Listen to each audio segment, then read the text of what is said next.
les nations et les peuples d'Afrique se sont fait voler le XVIIe et le XVIIIe siècle, sur le continent où l'histoire humaine a commencé et a connu ses premiers développements civilisationnels qui ont ensuite formaté le reste de la civilisation méditerranéenne. Je pense à l'Égypte antique.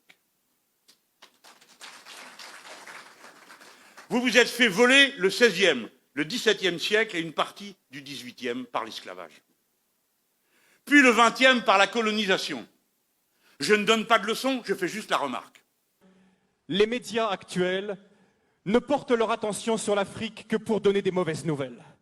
Souvent, l'Afrique, c'est le continent oublié. Il est oublié dans les négociations de l'Organisation mondiale du commerce. Il est oublié lors des grandes alliances stratégiques. Lorsque les puissants de la Terre se réunissent, très souvent, on ne parle de l'Afrique que pour couvrir ses dettes ou pour venir à son aide. Vous savez, souvent, quand on pense à l'Égypte, on ne pense pas à l'Égypte comme un pays noir, n'est-ce pas? Hein, on a eu même, quand on est dans les années 50, 60, les péplums sur l'Égypte. Comment elle est, Cléopâtre? C'est Elizabeth Taylor. Elle est toute blanche. Mais la réalité, c'est complètement différent. Toutes les recherches historiques ont montré qu'à l'époque de Moïse, ont montré qu'à l'époque biblique, l'Afrique était un pays noir. Et d'ailleurs, il suffit de regarder les hiéroglyphes aujourd'hui pour voir toutes ces femmes égyptiennes avec les cheveux tressés qui ressemblent à s'y méprendre aux Peuls du Sénégal. Des recherches ont montré que les Peuls du Sénégal, pour ceux qui les connaissent, sont parmi les descendants les plus directs des Égyptiens. Les travaux, entre autres, du professeur Cheranta Diop et d'autres ont montré que l'Égypte était un pays noir, que l'Éthiopie était un pays noir et que la Libye était un pays noir. On l'appelait la Cyrénaïque, avec la ville de Cyrène, ou la Tripolitaine. C'est un pays noir. Et j'aimerais bien, justement, aujourd'hui, quand on pense à l'Afrique, on pense à quoi? Honnêtement, quelles sont les images qui viennent à nous? Nous qui sommes ici, en Alsace. Je ne sais pas, vous qui regardez Internet, là. Mais on pense à des guerres, on pense à des catastrophes, on pense à des famines, on pense à des ennuis sociaux. Voilà les premières images qui nous viennent lorsqu'on pense à l'Afrique. Est-ce que vous savez que pendant plus de 1000 ans, c'est l'Égypte qui a nourri tout le bassin méditerranéen par son blé? L'Égypte possède un cadeau de Dieu extraordinaire qui s'appelle le Nil, qui est probablement le fleuve le plus extraordinaire du monde, un fleuve qui vient du lac Victoria au Kenya, qui coule dans un delta. Ce sont qui donnent la possibilité de faire du jardinage de façon extraordinaire. Le Nil, c'est un cadeau de Dieu. Le Nil, c'est ce qui permet à l'Égypte d'avoir toujours été riche. Et quelque chose de très intéressant aussi, ce sont les Égyptiens qui ont inventé le jardinage. Les pastèques que nous mangeons en été, ce sont les Égyptiens qui l'ont cultivé les premiers. À l'époque, l'Égypte était la première puissance économique du monde. Aujourd'hui, l'Afrique est la dernière puissance économique en tant que continent. Mais il n'en a pas toujours été de même. Ce qui se passe aussi, c'est que l'Afrique était la première puissance militaire à l'époque. À l'époque, l'Afrique était une puissance militaire qui faisait trembler. À l'époque aussi, l'Afrique dominait le monde également par ses connaissances scientifiques. C'était de l'Afrique que venait toute la connaissance. Les Égyptiens ont été les premiers astronomes, ont été les premiers à jeter les bases de nos sciences modernes. Venait également de l'Afrique.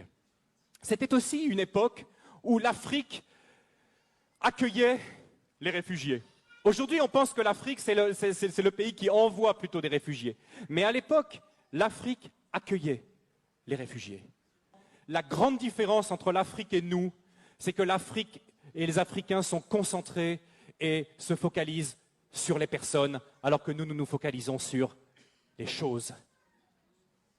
Et le retour, souvent, quand je reviens du Sénégal et que je reviens en Europe, et ma femme a le même sentiment que moi, c'est le matérialisme qu'on retrouve ici, l'attachement passionné aux objets, aux choses. C'est quelque chose qui finit par nous blesser. Et je sais que c'est quelque chose pour tous les visiteurs africains et pour tous ceux qui sont ici qui les blessent. Parce qu'en Afrique, la première chose, la plus importante, c'est les personnes. Vous ne pouvez pas savoir à quel point je bénis Dieu que mes enfants soient élevés en Afrique.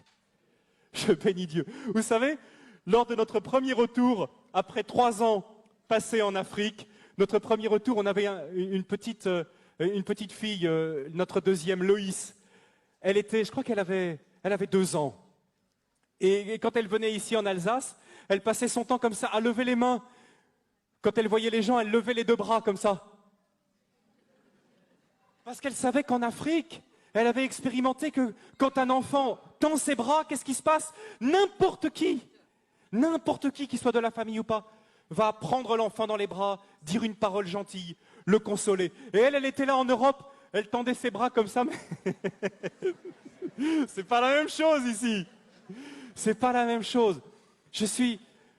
Grandir en Afrique, c'est grandir dans le continent le plus humain, le plus chaleureux et pour moi le plus merveilleux qui se puisse être. Je remercie.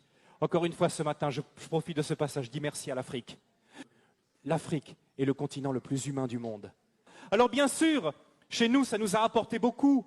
On a le développement, on a les machines, les voitures, on vit plus longtemps, on est en meilleure santé, on a de l'argent en banque. Est-on plus heureux? Est-on plus heureux? On nous dit toujours qu'on cherche le bonheur. Et je partage quelque chose aussi avec vous ce matin, c'est que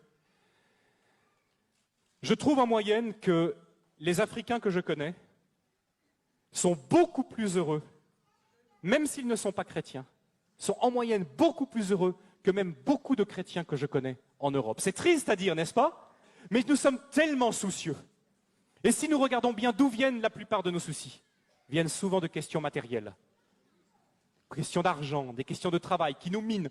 Mais les Africains que je connais, même s'ils ont des situations beaucoup plus difficiles, ni sécurité sociale, pas beaucoup d'accès aux médicaments, compte en banque, la plupart du temps, rien du tout, mais heureux de vivre et reconnaissant pour les petites choses.